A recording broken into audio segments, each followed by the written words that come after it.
RM39 classes YouTube channel में आप सभी का हार्दिक स्वागत है। अभिनंदन है साथियों, आशा करता हूँ कि आप सभी अच्छे होंगे और आपकी तैयारियाँ अच्छी चल रही होगी।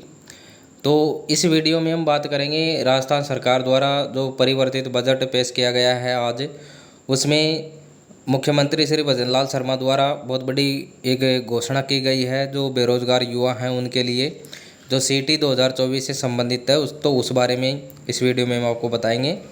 तो साथियों, इस वीडियो को अंत तक देखें और साथ ही इस चैनल को लाइक, सब्सक्राइब और कमेंट अवश्य करें। तो साथियों, आपका वक्त ज़ाया न करते हुए हम ले चलते हैं आपको कि जो मुख्यमंत्री जी ने जो घोषणा की है उसके बारे में बताने के लिए। तो जो महत्वपूर्ण घोषणाएं हैं उसमें से है एक कि युवाओं को अपने भविष्य संबंधी आशंका से मुक्ति दिलाने की दृष्टि से भर्ती में लगने वाले समय को कम करना आवश्यक है। तो इस उद्देश्य से भर्ती परीक्षाओं के बाद दस्तावेज सत्यापन संबंधित विभाग के स्तर पर किए जाने के साथ ही विज्ञप्ति उपरांत भी रिक्तियों की संख्या में 50% वृद्धि के प्रावधान को बढ़ाते हुए 100% करने की घोषणा करता हूं।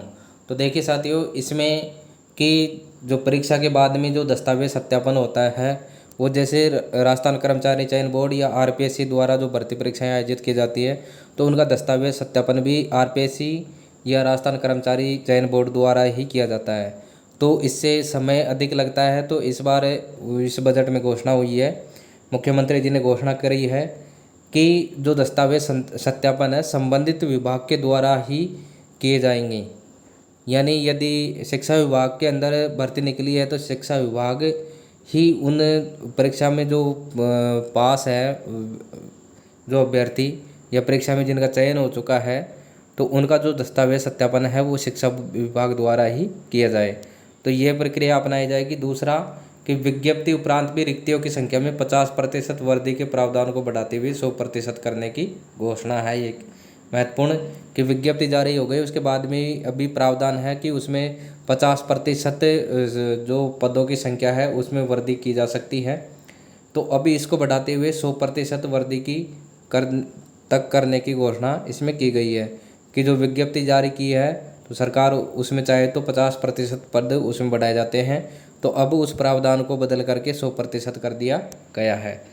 और अगली बड़ी और महत्वपूर्ण घोषणा है साथियों, जो 26 नंबर की है कि प्रदेश के युवाओं को सरकारी भर्तियों में अधिक अवसर प्राप्त हो, इस हेतु कॉमन एलिजिबिलिटी टेस्ट यानी CET के प्रावधान बदलते हुए क्वालिफिकेशन हेतु समस्त श्रेणियों के लिए न्यूनतम 40% अंक तथा अनुसूचित जाति और जनजाति के लिए 35% अंक किए जाने की घोषणा करता हूं।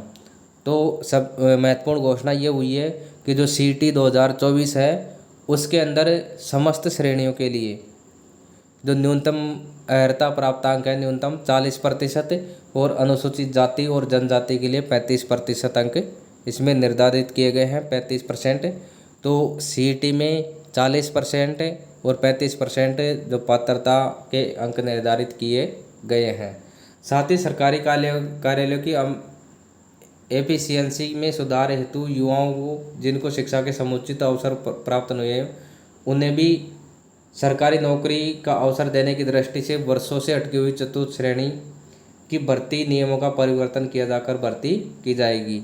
तो देखिए, जो सरकारी कार्यालयों में जो चतुर्थ श्रेणी कर्मचारियों की भर्ती बहुत दशक हो गए, दशकों पहले भर्ती हुई थी और अभी जो सरकारी कार्यालय हैं उनमें जो चतुर्थ श्रेणी कर्मचारी हैं वो लगभग धीरे धीरे रिटायर होते जा रहे हैं। उनकी जगह पे नए चतुर्थ श्रेणी कर्मचारियों की भर्ती नहीं की गई है।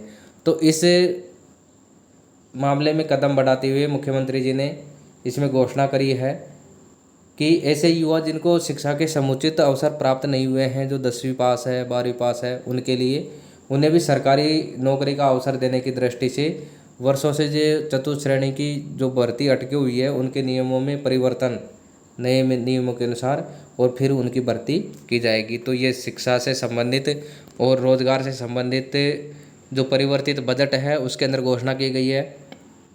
तो इस घोषणा मुख्य रूप से जो CET 2024 है उसमें जो पात्रता है वो 40% और 35% रखी है।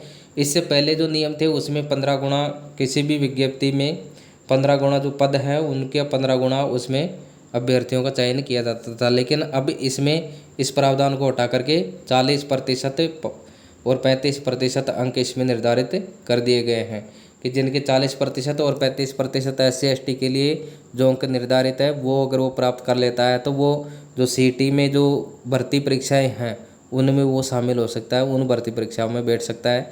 तो ये बहुत बड़ी घोषणा है और जो बेरोजगार युवा हैं उन सभी के लिए, क्योंकि 40% अंक प्राप्त करना लगभग जो 15 गुना है उनसे तो ज़्यादा ही करेंगे, तो इसलिए अधिक युवाओं को इसमें अवसर मिलेगा। तो साथियों ये थी सूचना जो परिवर्तित बजट है उसके अंदर क्या क्या घोषणाएं हुई है।